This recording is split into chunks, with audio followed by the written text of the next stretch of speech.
Did you know the number one complaint spirit guides have is that we're dialing them on the wrong astral hotline? Imagine calling for wisdom and getting endless hold music.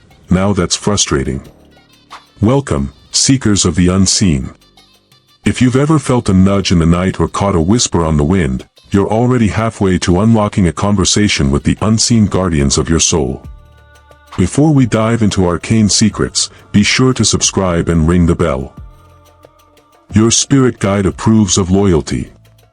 So, dim the lights, draw in a slow, steady breath, and prepare to tune into frequencies that have remained silent for far too long. The veil is thin, and your first steps toward true communion with your spirit guides begin, right now.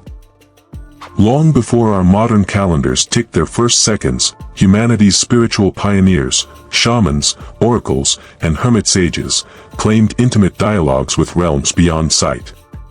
The Emerald Tablet of Hermes Trismegistus, inscribed around the 1st century CE, declares, "As above, so below," hinting that our earthly thoughts resonate with celestial intelligence. In ancient Egypt, priests of Thoth inscribed prayers on papyrus scrolls not merely for ritual but as doorways, inviting divine guides to impart cosmic calculations whispered through hieroglyphic geometry. Across the Ganges, the Vedic seers of India taught that every mind carries an inner temple, where the subtle sound of Om vibrates as a sacred geometry, circles within circles, through which devas, celestial beings, convey counsel. In Taoist alchemy, Lao Tzu spoke of the uncarved block, urging practitioners to clear mental clutter until only pure intention remains. Only then, he taught, do spirit allies reveal themselves as shimmering patterns of light and guidance. Even the great medieval mystic Hildegard of Bingen chronicled visions of luminous, living trees, symbolizing guides rooted in divine wisdom, their branches reaching into human hearts. Across continents and centuries, cultures converged on a startling truth: our psyche is not alone. We carry within us a crossroads where the seen and unseen intersect, mapped by sacred polygons and mandalas, each a symbolic blueprint for communion. Why does this matter today? Because modern life has barricaded us behind screens and schedules, dulling our ancestral antennae. Yet the same universal principles remain.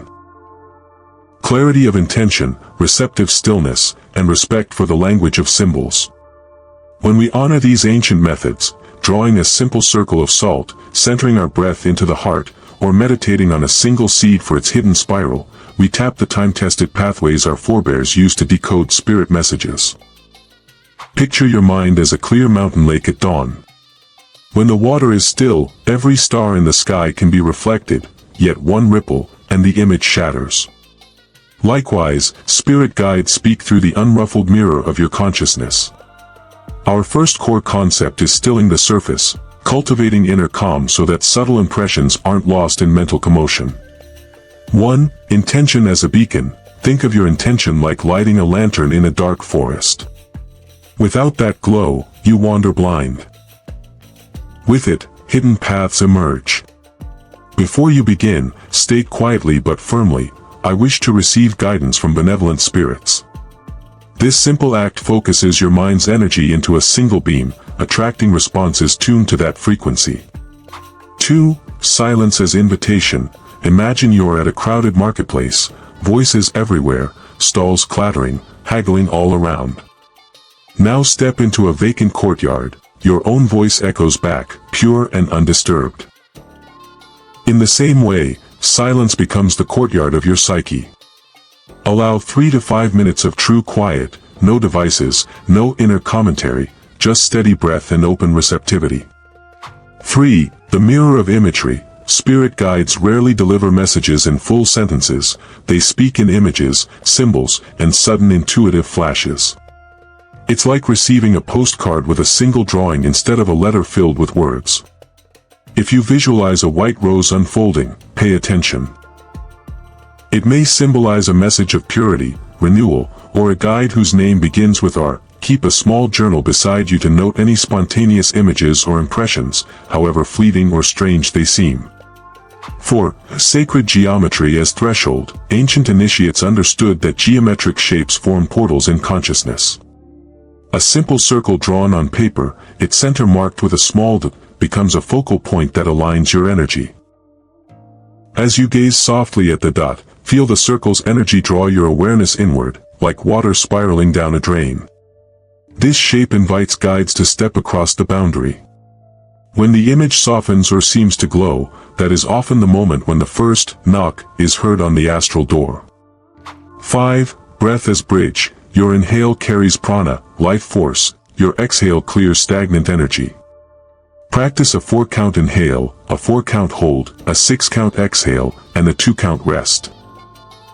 This breath rhythm acts like a drawbridge, lowering the barriers between realms. With each cycle, imagine you're drawing gentle currents of wisdom down from higher planes into your heart. 6. First signs, sensations and synchronicities. In this early phase, you might feel a soft breeze on your skin, a sudden warmth in your chest, or hear a barely audible whisper. You may notice a string of number sequences, 11. 11 on a clock, repeated feathers strewn along your path, or a psalm lyric playing at just the right moment. These are gentle indicators that your request has been received. Having stilled the surface of your inner lake and invited the first gentle ripples of spirit presence, we now plunge deeper, into currents both subtle and profound. Here, we explore how to discern genuine guidance from mere mental chatter, navigate potential pitfalls, and refine your sensitivity to the whispering realms. 1. Discernment, the inner compass. Imagine 2 radio stations, one transmitting clear, harmonic music, the other crackling with static and distorted voices. Your task is to tune precisely to the frequency of benevolence. Genuine spirit messages carry a sense of expansion, love, or clarity, while egocentric thoughts feel tight, anxious, or repetitive. After each session, pause and reflect. Did the insight bring relief or more confusion? True guidance uplifts, inner noise circulates old worries.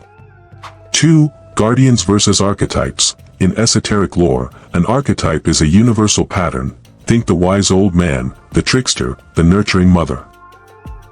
These appear when your psyche needs a framework for understanding. But working with a spirit guide means engaging an autonomous being, not merely a facet of your personality.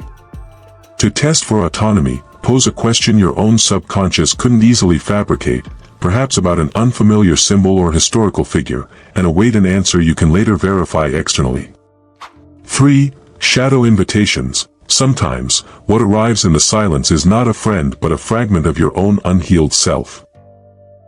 A harsh inner critic may masquerade as a guide urging perfectionism. To avoid this trap, always begin and end sessions with a simple protective invocation. Imagine a ring of pale blue light encircling your practice space, or speak aloud, only messages of highest good are welcome. This energetic boundary ensures only aligned intelligences can approach.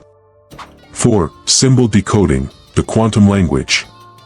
As you deepen, messages come encoded in symbols that sometimes contradict one another. An owl perched on a wilting rose, or a compass spinning wildly before settling. Rather than forcing a single meaning, lean into the paradox. The owl may represent wisdom, the fading rose, the beauty in endings. Together, they could be guiding you to release old patterns in order to embody deeper insight. Keep multiple interpretations and journal them. Clarity often crystallizes over days or even weeks. 5. The role of amplification tools.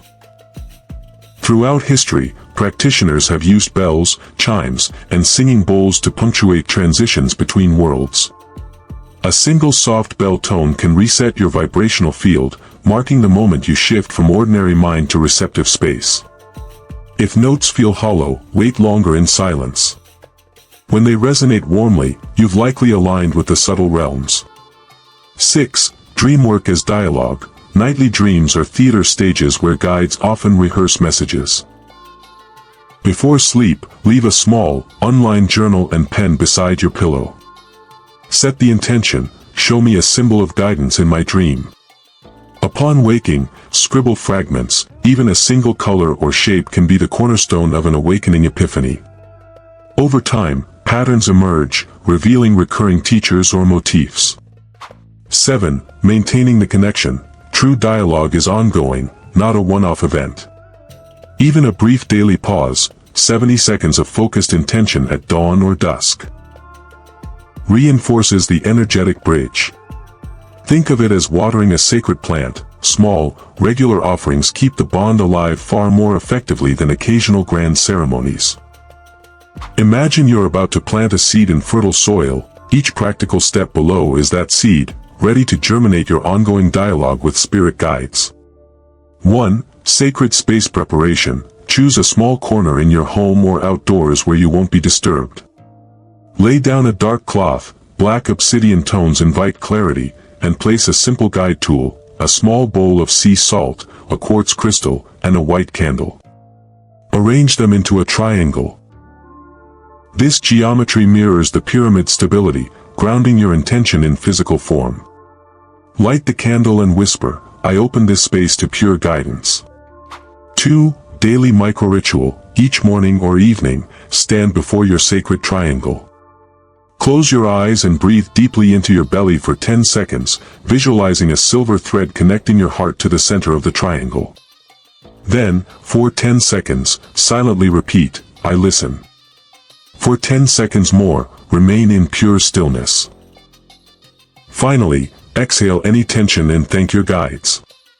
This 1-minute practice, repeated daily, is like watering a plant with precision. Small acts yield towering growth. 3. The symbolic prompt exercise. Keep a deck of simple geometric cards: circle, triangle, spiral, star. Shuffle them and draw one after your invocation. Meditate on the shape for 1 to 2 minutes, allowing whatever image, memory, or word arises to surface. If you draw a spiral, you might envision the golden ratio spiral in a nautilus shell, symbolizing expansion. Trust that this spontaneous insight is your guide's first handshake. Jot it down. 4. Synchronicity tracking. Over the next 24 hours, carry a small notebook. Each time you notice an uncanny coincidence, a stranger mentioning your drawn symbol, a feather appearing on your path, a song lyric echoing your thought, record it. This journal builds a constellation of signs, revealing the constellation of your guide's messages. 5. Nightly dream invocation. Before sleep, anoint your pillow's corner with a drop of lavender oil. Place your notebook and pen within arm's reach. Whisper, "Speak to me in dreams." Upon waking, immediately note any fragments, colors, emotions, or symbols, without judgment. Over a week, you'll see recurring patterns, unveiling deeper layers of guidance. 6. Navigating challenges. If you feel doubt, return to the protective invocation. Visualize that pale blue light forming a shield. If messages feel clouded, increase your breath bridge rhythm to a 6-count inhale and 8-count exhale. Overexcited minds benefit from drumming your fingertips gently on the table for 30 seconds. Physical grounding dissolves mental whirlpools. By weaving these practices into your daily life, just a minute here, a symbol prompt there, you shift from occasional dialing to living in an active, responsive relationship with your spirit guides. You've stilled your mind's lake, lit the lantern of intention, and laid the stones of a sacred space. With daily 60-second invocations, symbol prompts, and dream invitations, you'll transform fleeting whispers into clear guidance. Remember, genuine messages uplift and expand. Protect your field with that pale blue light. Now it's your turn. Light your candle, draw your circle, and listen. Share one synchronicity you experience in the comments, and if this journey resonated, like, subscribe, and ring the bell to deepen your communion. The unseen is waiting. Will you answer the call?